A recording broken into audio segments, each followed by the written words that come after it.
लोकसभा चुनाव के 5वें चरण का चुनाव प्रचार शनिवार शाम को थम गया है। 20 मई को 695 उम्मीदवार 49 सीटों पर वोटिंग। लोकसभा चुनाव के 5वें चरण में क्या है खास? इस चरण में 8 राज्यों और केंद्र शासित प्रदेशों की 49 सीटों के लिए 20 मई को वोटिंग होनी है। इस चरण में 695 उम्मीदवार चुनावी मैदान में हैं। 5वें चरण में मोदी सरकार के 5 मंत्रियों को अपनी साख बचानी होगी। इनके भाग्य का फैसला 20 मई को जनता करेगी। इस चरण में मोदी सरकार में रक्षा मंत्री राजनाथ सिंह, केंद्रीय मंत्री स्मृति ईरानी, कौशल किशोर, साध्वी निरंजन ज्योति, भानु प्रताप वर्मा और योगी सरकार के मंत्री दिनेश सिंह रायबरेली से कांग्रेस के नेता राहुल गांधी के खिलाफ मैदान में हैं। 5वें चरण में यूपी में 14 सीटों पर चुनाव होगा। 2019 के चुनाव में सिर्फ रायबरेली को छोड़कर सभी सीटों पर बीजेपी को जीत मिली थी। रायबरेली से सोनिया गांधी ने जीत दर्ज की थी। राजनाथ सिंह लखनऊ से तीसरी बार चुनावी मैदान में हैं। उनके खिलाफ सपा कांग्रेस गठबंधन से रविदास मेहरोत्रा और बसपा के सरवर अली चुनावी मैदान में हैं।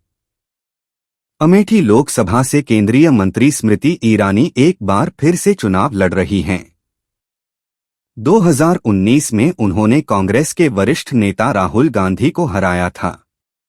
उनके खिलाफ गांधी परिवार के खास किशोरीलाल शर्मा ताल ठोक रहे हैं।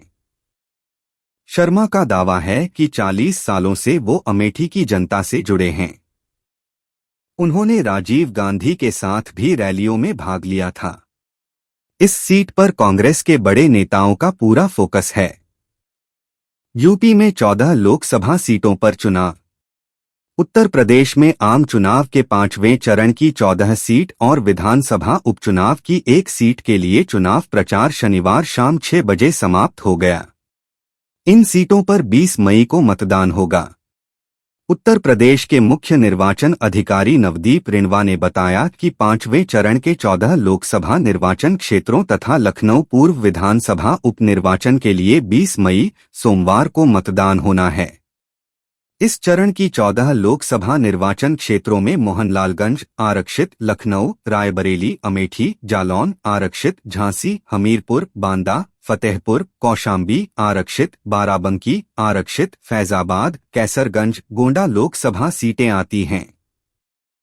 इसमें से 10 सीटें सामान्य श्रेणी की हैं और 4 सीट अनुसूचित जाति के लिए आरक्षित है।